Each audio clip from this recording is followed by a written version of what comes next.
We're given the sketch of a function and we're asked to show that dy by dx is this. Now I need a bit of space, so I'm going to come down here. Okay, the minus 4 ln x is going to be okay. It's the fraction I need to be a little bit more careful with. I'm going to change it so it's x to the half here.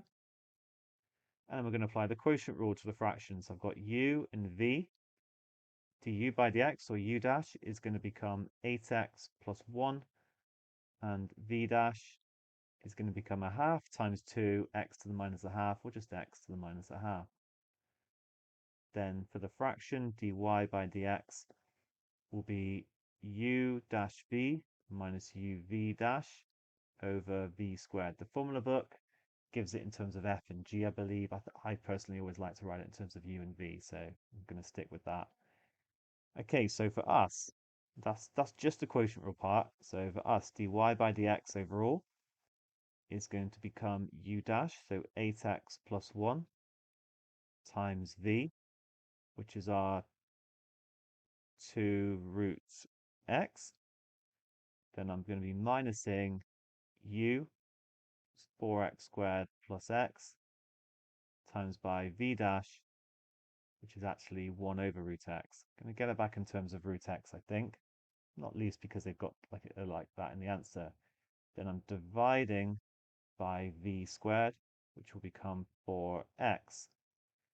And then I just need to minus the derivative of 4 ln x, which will become 4 over x. Okay, so actually that's not too bad. I can see that I've got 4x root x there. Well, the first thing I'm going to do, I'm just going to tidy it up a little bit. 2 root x, 8x plus 1 minus, I'm not going to do anything with this for the moment. But what I will do is times the top and the bottom of the second fraction by 4 to make it 4x, and then combine them. So I'll get minus 16 here, and then it'll be all over 4x. All right, then my next step is I'm going to times top and bottom by root x. So that will give me 2x. I can times the root x by the root x like that. And then over here, I'm going to have 4x squared plus x times 1 over root x, but I'm timesing by root x, so they'll cancel out. So I'll just be minusing this, which is the same as minusing 4x squared and then minusing x. And then got to also times that by root x, so minus 16 root x. Okay, and it's coming together. Let's expand the bracket now. You could have done it earlier, but I quite like the way I've done it to sort of get it in the right sort of form first, and then we'll just expand it all. 16x squared plus 2x minus 4x squared minus x minus 16 root x.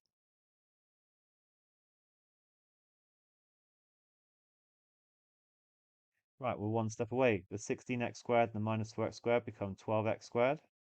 The 2x minus x becomes plus x. Then I'm minusing 16 root x and then dividing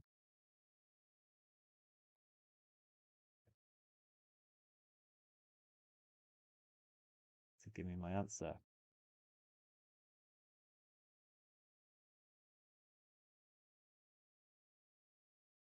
Okay, nicely done.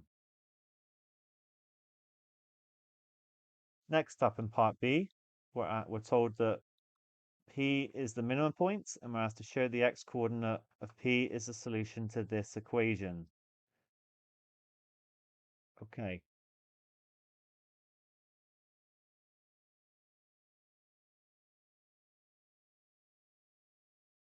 So dy by dx equals 0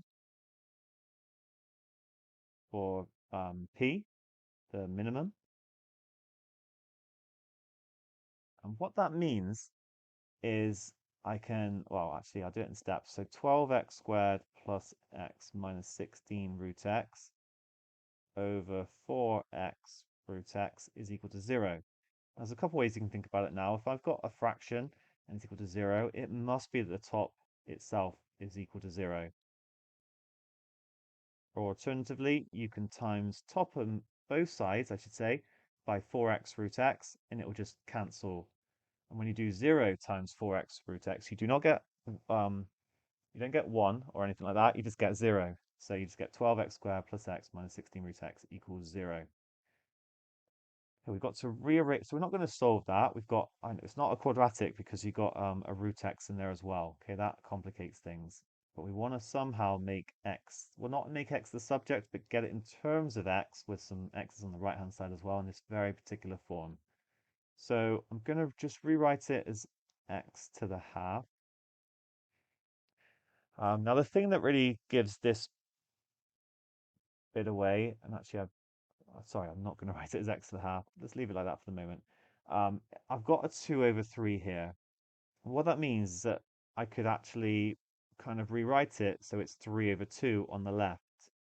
I could rearrange that. Sometimes it's actually best to take the thing you're trying to start with, like end with, and just rearrange it slightly because that can give a bit of a hint. So for me to get x to the 3 over 2, I'm going to need to divide through by root x. And that's what I'm going to do as my next step then. So that means that 12x to the 3 over 2 plus x to the half minus 16 is equal to 0. And I'm going to make x to the 3 over 2 the subject. So 12x to the 3 over 2 will equal 16 minus x to the half, which I'm now going to write as root x. Then I'm going to divide through by 12. 16 over 12 is actually the 4 over 3 that I was looking for. And then I've got root x over 12. And you can see now I've got the thing that I kind of rearranged this one too. It's kind of helped to do that to get the ball rolling. And I think it's enough to then go straight to x equals 4 over 3 minus root x over 12 to the 2/3. Essentially what I'm doing is I'm squaring both sides and then I'm cube rooting both sides. But we can just swap it around. You do have to be a bit careful when you do this because sometimes you could get a plus or minus if you were taking a square root, but actually we're not. We're taking a cube root, so we're okay to just basically swap it around. I'm sorry, I'm just going to say a little bit more. So if I had a to the 3 over 2 equals x, then we can do a is x to the 2/3. That's absolutely fine. If you had a to the 2 over 3 equals x, you have to be a little bit more careful because a would actually equal, well, x to the 3 over 2, but you get like a plus or minus in there when you're taking the square root. So you can kind of just switch it round, take the reciprocal and put it on the other side, but just be careful if you get a plus and a minus. We don't here, we're okay. All right, those two parts of the question, the first bit and the second bit, they're quite technical, little, um, you have to manage to algebraically manipulate them to get the required answers. The good thing is that they are both show that questions. If you got stuck or anything, you can still get some marks and then move on to the next bit. The final bit is to use the iteration formula. So this is fixed point iteration. Actually, what we have got is, this, essentially you've got y equals x. That is this part here. And then we are also plotting this thing here, which I'm not really sure what it looks like, to be fair. But I'm gonna just say maybe it looks a bit like that. And then we do this thing called fixed point iteration. We put a value of x in, and we find the value of y, and then that becomes the value of x, which means you sort of go along here, and you put that back in, and we actually converge towards where they intersect. That's how fixed point iteration works. That was a very quick explanation, but have a look at like more videos on it if you want to get your head around it.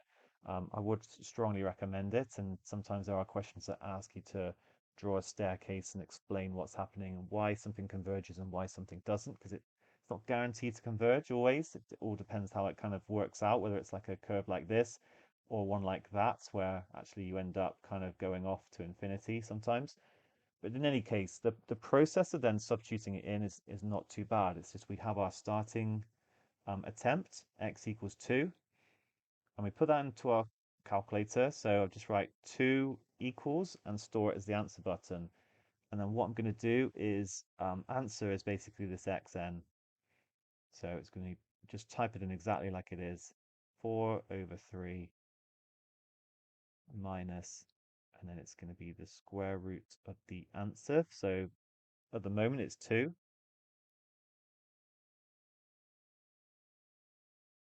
And raise, oops, sorry, didn't mean to do that. Raise the power of 2/3.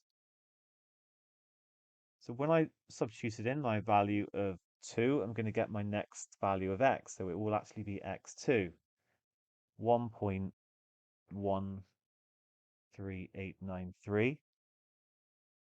So we're asked to write it to 5 decimal places. So 1.138. Sorry, I'm writing this bit off some paper now, but read it off of your calculator. And then we can keep going. We can now press equals and find the next point and so on. I'm going to get closer and closer to the actual value of x. Now we're asked to find the x coordinate of p to 5 decimal places. So basically just keep hammering equals now until it doesn't change. Okay, that has converged to the number of decimal places that we're interested in. So that's going to be our final answer. And to 5 decimal places, we get x equals 1.15650. Awesome.